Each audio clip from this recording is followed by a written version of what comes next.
এসেছিলাম মাছ কিনতে এসে কি প্রবলেম, মানে একা তো সব বড় বড় দাগা পাচ্ছে, না হলে বড় বড় গোটা মাছ কি কিনবো, তো ফাইনালি পেয়ে গেছি মাথা ছাড়া একটা রুই মাছ নিয়েছি। চলো এখন বাড়ি দিয়ে এসে রান্না করতে হবে। কাটিং হচ্ছে মাছ, আমারটা দাও। জিজ্ঞাসা করছে কিরকম পিস করবে, আমাদের যেরকম খুশি দাও, একাই খাবো আবার কিরকম লাগবে। চলো এই যে রুই মাছ নিয়ে নিয়েছি।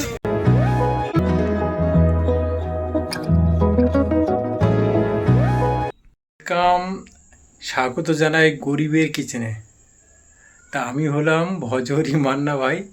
আজকে তোমাদেরকে দেখাবো রুই মাছের ঝালনা, রুই মাছ দিয়ে আলু দিয়ে ঝোল।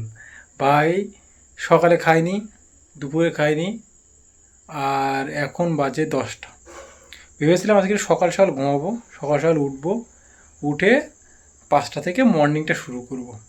যেহেতু ডেলি লাইফ ব্লগ ভিডিও করছি, সকালবেলা মর্নিংয়ে যদি সকাল সকাল উঠতে পারি, সকাল 5টা থেকে শুরু করলে সেটা বেটার হয়।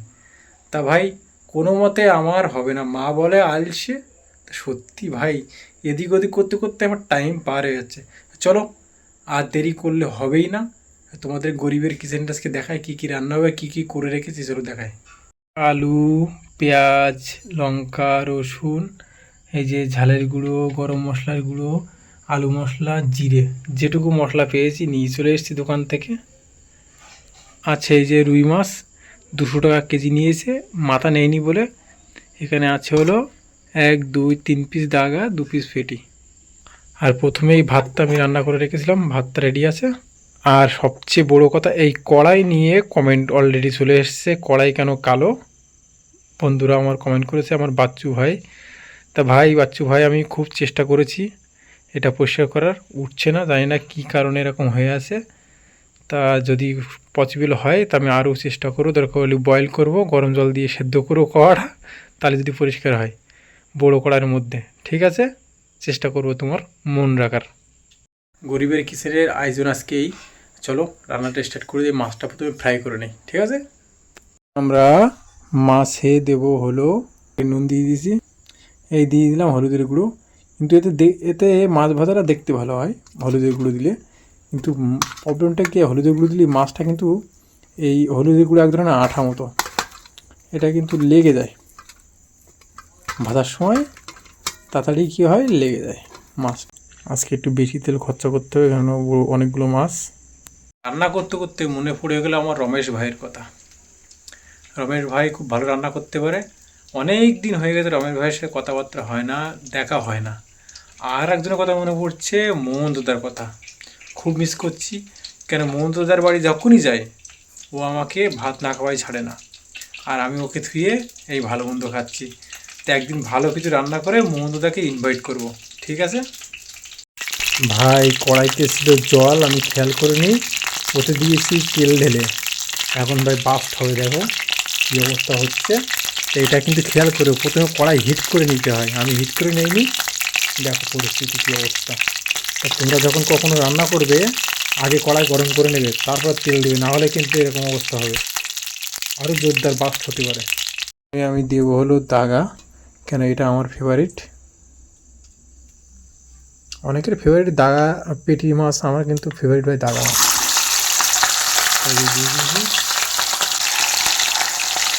কিছু দিয়ে দেবো এখনই, চলো। দিয়েছি, শালা মোটে হচ্ছেই না, একটু উল্টে দেবো, এটা কথা শুনছে না। ভাই আমি ছেলে লোক, ভাই আমি মেয়ে লোক না,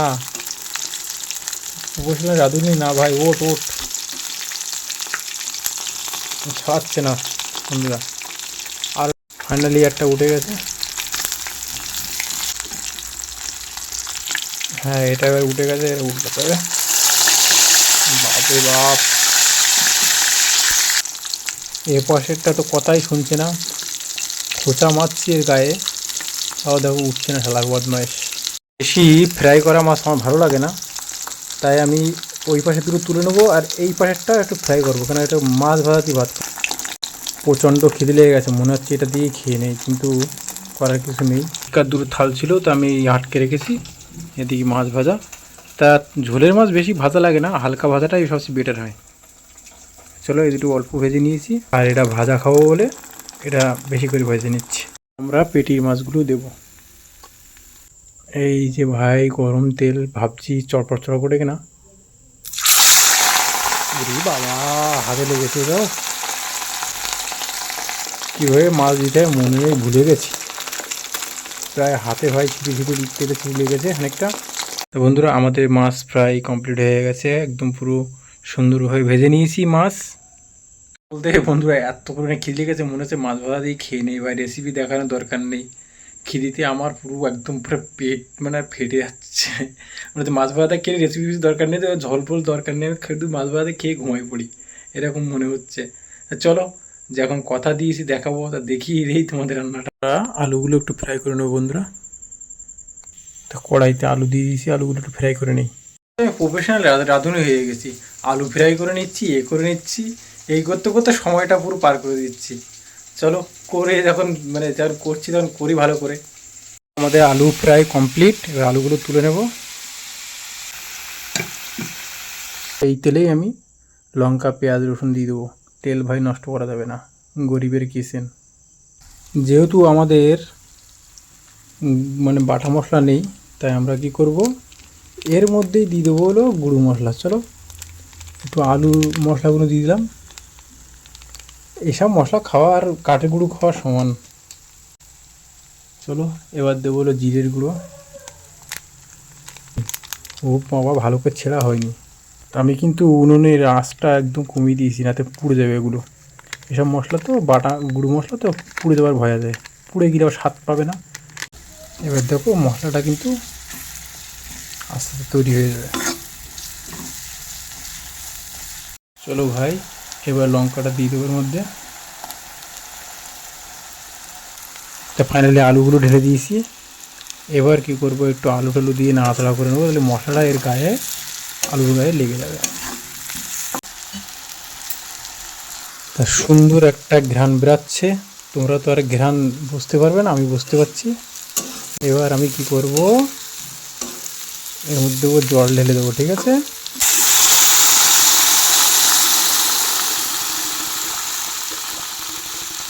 তারপরে দেবো হলো লবণ, সবচেয়ে বড় জিনিস।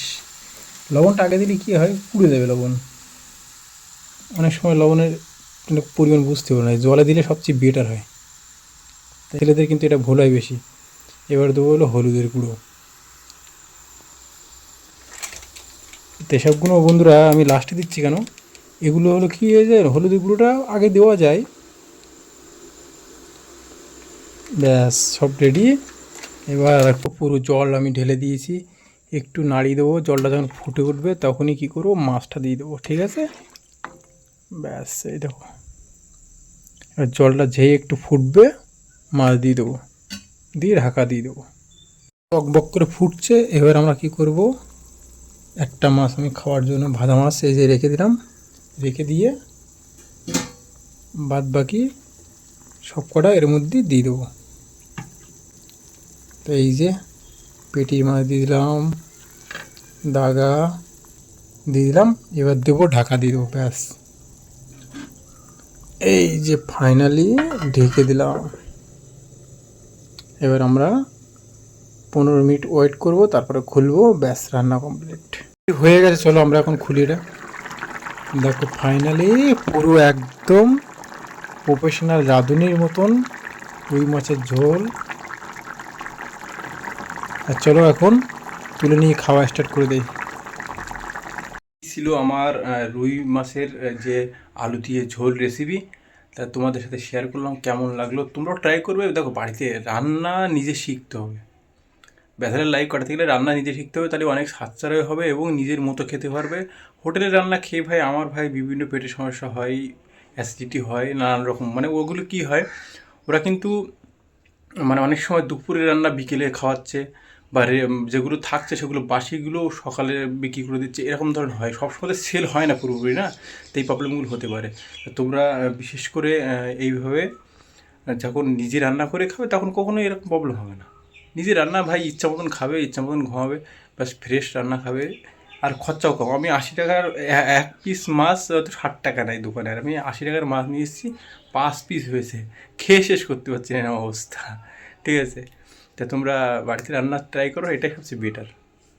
চলো ভাই, কেমন লাগলো আমার রেসিপি কমেন্ট করতে ভুলবে না। আর আমি আমার এই গরিবের কিচেন থেকে তোমাদেরকে এই রেসিপি তৈরি করে দেখালাম।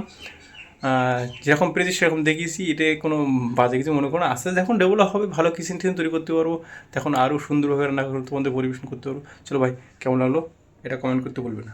এই দেখো বন্ধুরা, গরম গরম রুই মাছের ঝোল আলু দিয়ে পাতে নিয়ে নিয়েছি।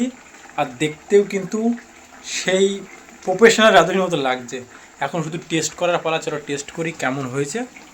টেস্টটা করলেই বলে দেবো। আমি ভাই মিথ্যে কথা বলি না, খারাপ হোক ভালো হোক মন্দ হোক বলবো সত্যি কথা। চলো তোমাদের সামনাসামনি এখনই গাড়ে দেবো।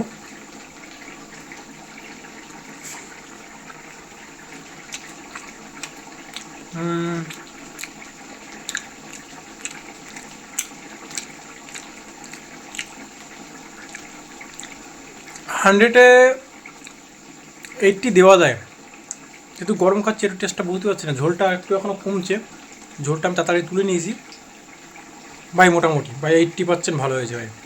100-এর উপরে 80%, মানে বেশ ভালোই একদম। মোটামুটিই ভালো, একদম মোটামুটি, একদম পুরো মোটামুটি, মোটামুটি ফাইনাল মোটামুটি। ঠিক আছে, চলো